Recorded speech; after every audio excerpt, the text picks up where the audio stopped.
Good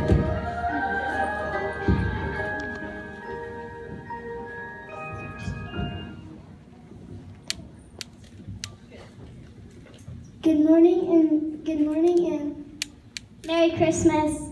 Welcome to our third grade literary review of the Polar Express. We would like to give you a peek into our classroom window so you see how we study literature. Smile, say cheese. We would love for you to take pictures and videos, but make sure to silence your cell phones first. Please remember to give copies to our teachers. Sharing is a sure way to get you on a nice list. Hello, thank you for coming. My name is Khalil. My name is Diego. We're going to be teaching you a little bit and teaching you a lot, so pay close attention. Don't worry, there will be a test at the end, so sit back and enjoy as we present the Polar Express.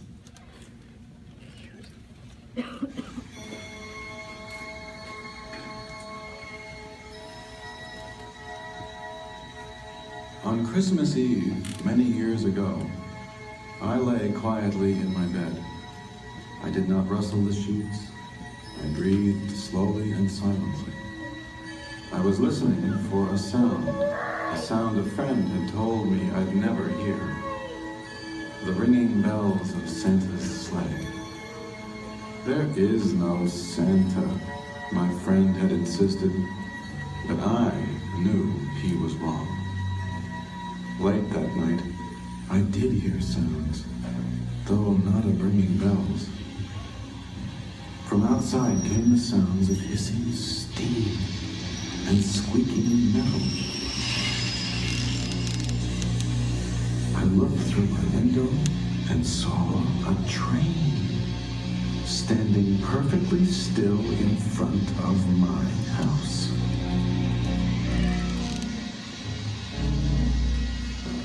It was wrapped in an apron of steam. Snowflakes fell lightly around it. A conductor stood at the open door of one of the cars. He took a large pocket watch from his vest, then looked up at my window. I put on my slippers and rolled. I tiptoed downstairs and out the door. All aboard! The conductor cried out. I ran up to him. Well, he said, are you coming? Where? I asked. Why, to the North Pole, of course, was his answer. This is the Polar Express. I took his outstretched hand and he pulled me aboard.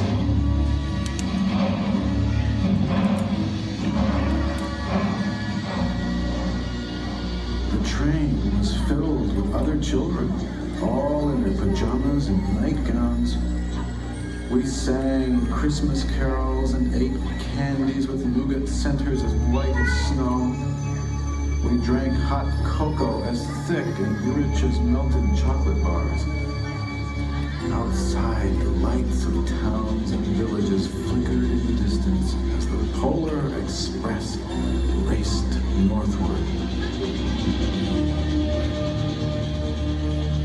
Soon there were no more lights to be seen. We traveled through cold, dark forests where lean wolves roamed and white-tailed rabbits hid from our train as it thundered through the quiet wilderness. Freeze! Let's take a moment to review. We have learned that using a variety of literary elements can make the writing come to life. The author uses both literal and figurative language in this story. Literal language is a language that means exactly what it says. For example, I tiptoed downstairs out the door. I sadly left the other children. Soon there were no more lights to be seen. Figurative language is language that uses words or expressions to create a mental image in the reader's mind using one of the five senses. It often compares to unlike things. Some examples can be metaphors and symbols. A metaphor is a comparison without using like or as. It was wrapped in an apron of steam. Similes making comparison using like or as. We ate hot cocoa as thick and rich as melted chocolate bars. We ate nuggets, candies, with a center as white as snow.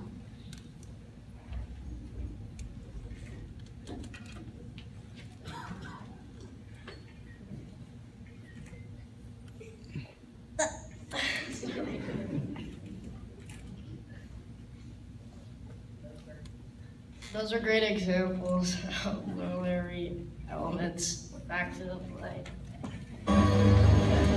We climbed mountains so high, it seemed as if we would scrape the moon. But the Polar Express never slowed down. Faster and faster we ran along, rolling over peaks and through valleys like a car on a roller coaster.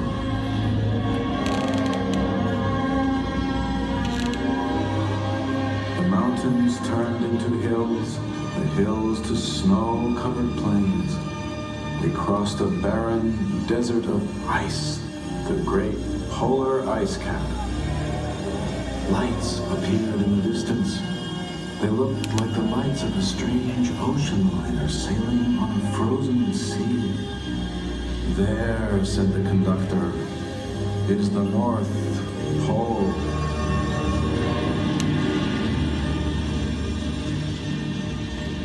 The North Pole.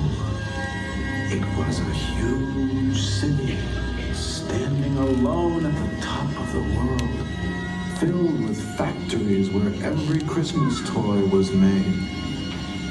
At first, we saw no elves. They are gathering at the center of the city, the conductor told us. That is where Santa will give the first gift of Christmas. Who receives the first gift? We all asked. The conductor answered, he will choose one of you.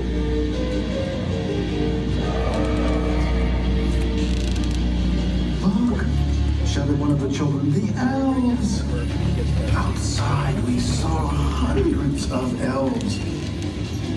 As our train drew closer to the center of the North Pole, we slowed to a crawl, so crowded were the streets with Santa's helpers. When the Polar Express could go no farther, we stopped and the conductor led us outside.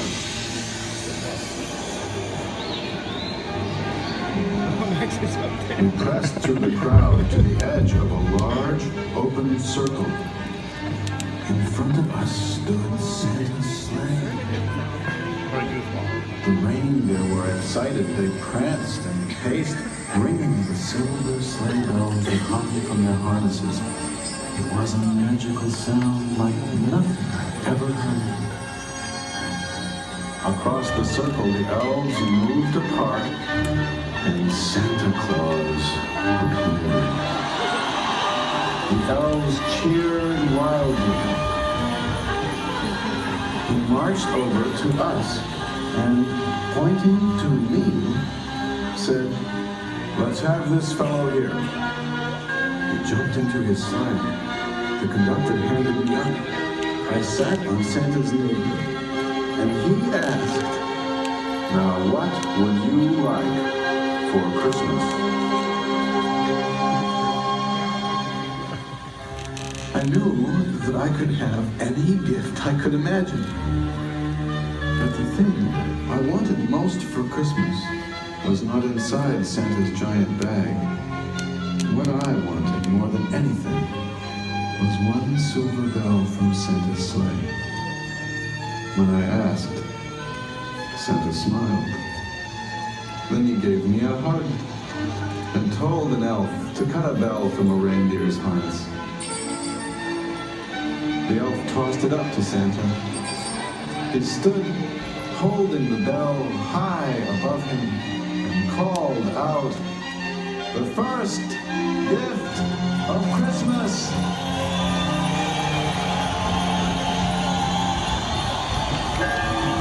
The clock struck midnight as the elves roared their approval. Santa handed the bell to me and put it in my bathrobe pocket. The conductor helped me down from the sleigh. Santa shouted out the reindeers' names and cracked his whip. His team charged forward and climbed into the air. Santa circled once above us, then disappeared in the cold, dark, polar sky.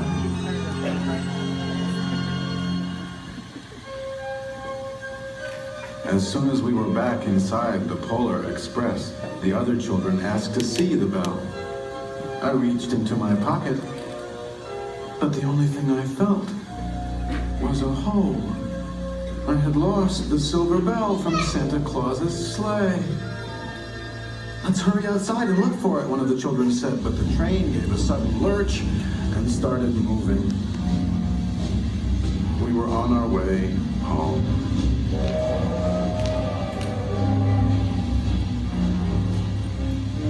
It broke my heart to lose the bell. When the train reached my house, I sadly left the other children. I stood at my doorway and waved goodbye. The conductor said something from the moving train, but I couldn't hear him. "What?" I yelled out. He cupped his hands around his mouth. "Merry Christmas!" he shouted. The Polar Express let out a loud blast from its whistle and sped away.